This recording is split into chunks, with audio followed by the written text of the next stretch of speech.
안녕하세요. 역사를 사랑하는 박사입니다. 오늘은 한나라 무제 때 흉노를 공격하여 크게 공을 세운 이청 장군에 대해서 한번 알아보겠습니다. 이청 장군은 천안 한무제의 명장입니다. 한나라가 벌인 대흉노 전쟁의 가장 커다란 핵심이었고 적지 않은 시간에 걸쳐 대단한 공적을 세웠습니다. 한무제가 벌인 대반격 선봉에 섰던 인물로 각거병이라는 불세출의 명장의 이자 하늘의 편애를 받은 인물 때문에 살아생전부터 지금까지 제대로 인정을 받지 못하고 불운한 인물이었습니다. 중국사를 통틀어서도 2인자였습니다. 이청이 오칭했던 이거는 하무제의 누나인 평양공주의 집에서 일하던 하녀에 불과하였습니다. 게다가 정기라는 하급 권리와 소통하여 자식까지 낳은 상태였습니다. 바로 그 자식이 이청이었습니다. 즉 원래는 원청이 아니라 정청이었던 것입니다. 아버지가 되는 정계는 평양 후의 관리이면서 평양 후의 시녀였던 이원과 사설이 정을 통해 자신을 낳은지라 출생 15년 비천하게 짝이 없었습니다. 그래도 그냥 그렇게 살았던 아이비 없는 자식이란 요구를 들을지언정 다한 거치는 없었을 것입니다. 그런 시절에 좋은 어머니가 일하던 평화로 집안이 아니라 아버지를 따라갔습니다. 아버지 정계가 이청에게 시킨 일은 고작 양치는 일이었습니다. 게다가 새어머니와 그 이복녀들은 이청을 사람 친구도 하지 않았다고 합니다. 물론 같은 경제 취급 따윈 해주지 않았어도 살아가던 도중 이청은 우연히 다른 사람을 따라 감천궁의 감옥을 구경할 수 있게 되었습니다. 가만히 구경하고 있는데 목에 칼을 쓰고 있는 지수 한 명이 이청을 보고는 갑자기 이렇게 말한 것이었습니다. 당신은 귀인이다. 후회 크게 될 것이다. 양치기 일하면서도 중치금이나 당하고 있었는데 이런 소리를 들어봐야 현실감이 없었을 일이었습니다. 이청은 웃으면서 이렇게 대답하였습니다. 남의 종으로 태어났습니다. 배지로가 욕설을 당하면 당연히 어찌 벼슬 자리를 바라겠습니까? 내가 전 이청은 당연히 이런 집안에서 더 생활을 안 하고 다시 평양의 집으로 가서 평양공주로 생겼습니다. 그리고 평양공주의 기사 노릇을 했는데 기사라고 해야 폼내는 그런 것이 아니라 공주가 외출할 때 말을 긋던 수준에 지나지 않았습니다. 이렇게 그냥 살아가던 도중 재미있는 상황이 벌어졌습니다. 한무제는 부인 아교와 원래 사이가 나쁘지 않았으나 문제는 아교가 자식을 낳지 못했다는 것입니다. 거기다가 아교는 질투이 심하고 심지어 어부증까지 있었습니다. 한무제는 아교에게 완전히 정남이가 떨어지고 말았습니다.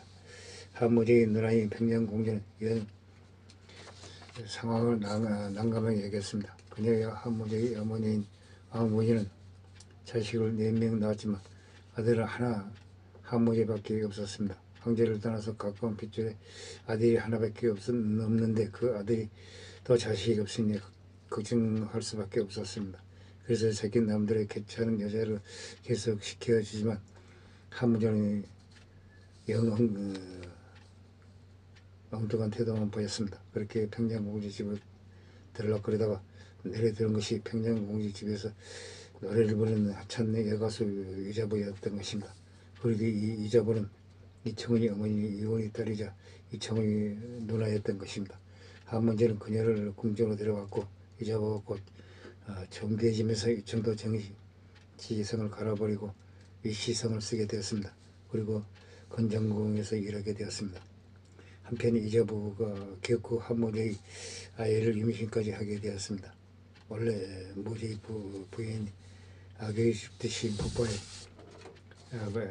버렸습니다. 당장 황제의 정계를 받은 이자보를 어찌 해볼 수 없으니 그 대신 건정궁에서 일하고 있는 이청을 제바대로 죽이라고 하였습니다. 사람들을 풀었습니다. 절체절명의 순간에 놓인 이청이지만 마침 친구였던 기량 공산호가 소식을 듣고 급히 장사들 입고 구하러 와서 간신히 지옥을 면하였습니다. 이 소식을 한무제 귀까지 들어갔습니다. 한무제는 이청을 불러들어 건장공의 곤고함 겸 시중으로 삼았습니다. 그리고 본격적으로 이씨 집안을 우대하기 시작하였습니다. 이청의 이자부의 첫째 누나인 이유는 대북 공산화에 시비를 보내줬고, 둘째 누나인 이소희가 진정이라는 남자로 살고 있자 진정도 불러들여서 귀하게 대접하였다고 합니다. 그리고 이 이소희의 아들이 바로 곽계병입니다. 즉 곽계병과 이청은 숙부 조카 사이인 것입니다. 다만 곽계병의 집안의 내력은 역시 복잡해서 곽계병의 친아버지는 진정이 아닙니다. 이청은 곧 태중대부로 임명이 되었습니다. 그야말로 인생 대반전이 이루어진 것입니다. 당시 천하는 가공할 수준의 군력을 보유하고 초강대국이었습니다. 하지만 고조 이방의 흑로 목도를 선에게 배배한 대로 군사적으로는 북쪽 흑내에 놀러오던 상황이었습니다. 이후는 대놓고 흑내의 조롱거리가 되었습니다. 한 문제시대에 쳐도는 적은 막아내었으나 장수들이 적을 추격해서 북부를 감행하는 것은 금지되었습니다. 하지만 한무제 시기에 이르 내부의 영향이 그야말로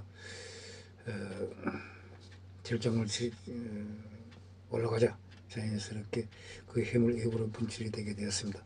BC 133년 한무제는 무려 30만여는 대군을 동원하여 흑내를 공격하게 하였습니다. 작전은 적을 유인해서 복병으로 섬멸하는 계획이었습니다. 문제는 흑내의 군신 선에게 이 작전이 완전히 간파당하여 실패로 끝났습니다. 아무 정부도 세우지 못하고 30만 대군을 동원해 원전까지 하는데 도는 비용이 많았습니다. 결국 갈래임 청해서를 죽이자는 여론이 강해져서 작전이 임하는 왕에는 절망하고 자살하였습니다. 이청이 처음 집중하게 된 것은 이렇게 하나라가 흉내에 제대로 반격도 못해보고 계획도 실패하면서 우울해져 있던 상황이었습니다. 이 점을 생각하며 이청으로부터 시작한 반격이 얼마나 커다란 충격과 환희를 주었는지 생각해 볼 수 있습니다. 한나라가 다시 한번 원정을 준비하면 4년 뒤 BC 129년입니다. 이것은 한세의 규례에 따른 것입니다. 사기에는 원광 5년 BC 130년으로 기록되어 있습니다.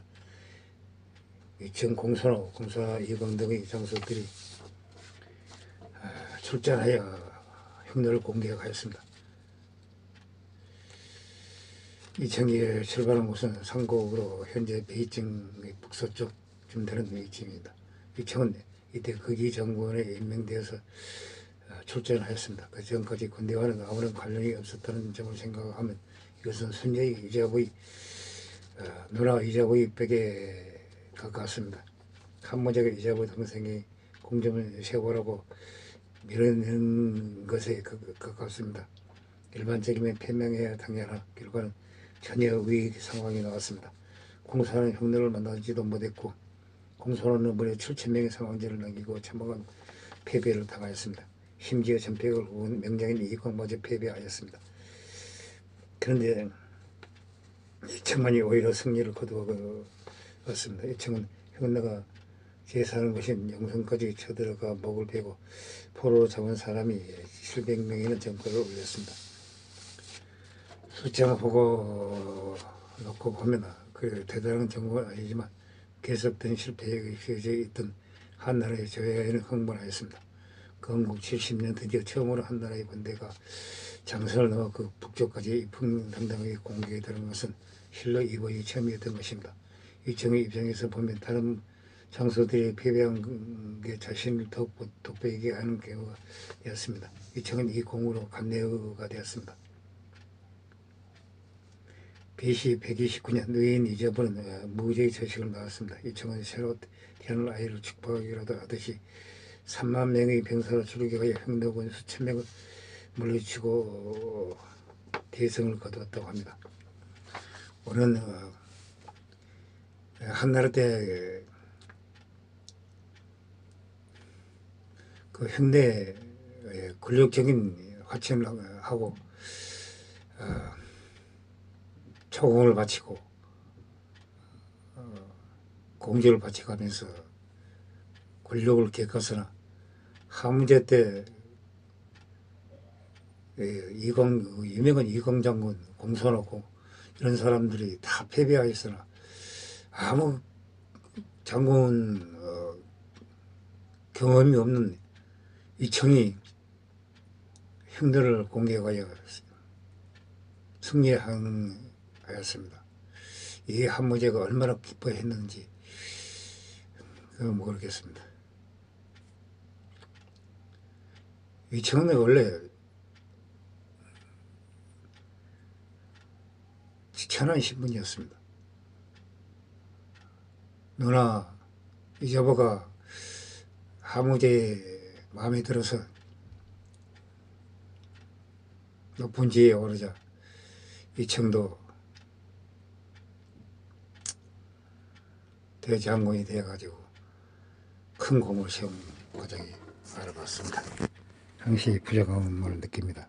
용서 바랍니다. 감사합니다.